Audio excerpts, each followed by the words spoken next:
नमस्कार. विद्यावंतम यशस्वंतम लक्ष्मीवंतम जनम कुरु रूपम देहि जयम देहि यशो देहि दुषो जहि. हा मंत्र देवीच्या पाठातील मंत्र, सप्तश्रुतीचा पाठ, सगळीकडे चर्चेचा विषय. देवीचा पाठ म्हणजे काय तर सप्तश्रुती, 3.5 मूर्तापैकी 3.5 पीठापैकी एक अर्धपीठ म्हणजे सप्तश्रुती. मनु, सावर्णी, मेधा, ऋषी, राजा, सुरथ, वैश्य हे सगळं उल्लेख आहे त्या देवी महात्म्यामध्ये. मग मार्कंडेय ऋषी जे होते ते अल्पायुषी होते, म्हणजे त्यांचं फक्त 12 वयापर्यंतच त्यांना आयुष्य होतं. मग हे ऋषींनी सांगितलं.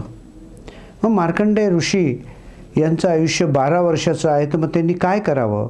तर एका ऋषींनी सांगितलं, सप्तश्रुतीचा पाठ तू पर्वतावर जाऊन तिकडे देवीचा स्तुती पाठ वाचावा. त्याप्रमाणे त्यांनी सप्तश्रुतीचा पाठ वाचू लागले पर्वतावरती. तर नवनाथाच्या पोथीमध्ये सुद्धा मार्कंडेय पर्वत असा उल्लेख आहे बघा, सापडतो तो नवनाथाच्या पोथीत. त्या पर्वतावर मार्कंडेय ऋषींनी मार्कंडेय पर्वतावरती देवीचा पाठ वाचला आणि सतत त्याची तपश्चर्या केली देवीची.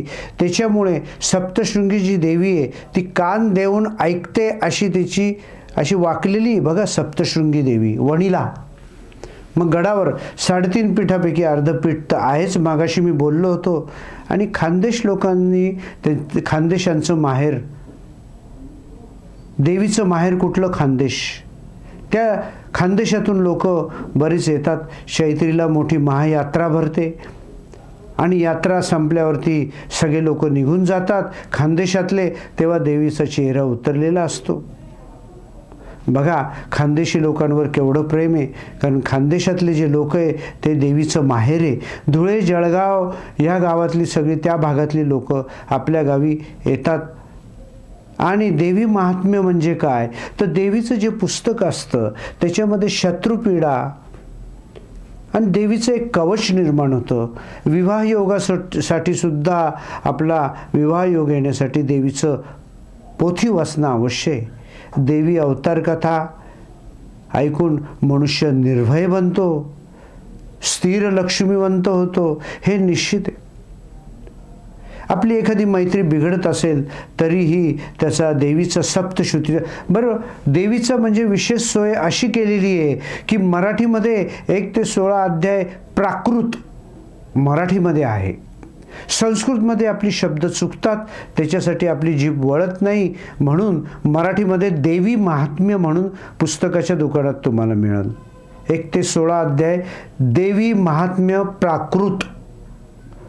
हे जर तुम्ही रोज 5 मिनिटाचा एक जरी अध्याय वाचला तर तुम्हाला 1.25 महिन्यानंतर हळूहळू ती प्रचिती निर्माण होईल. मात्र गोमित्र टाकायला विसरायचं नाही, हे लक्षात ठेवा, नाही तर मग गंगेची पाणी शिंपडायचे.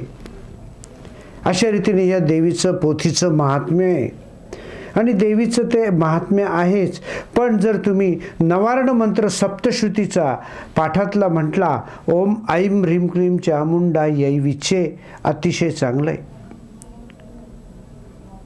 आपण आता ह्याविषयी जर माहिती किंवा कोणतीही जन्मकुंडली असो नाही तर काही संपर्क साधून ती माहिती मिळवायची. आपण उद्या भेटू.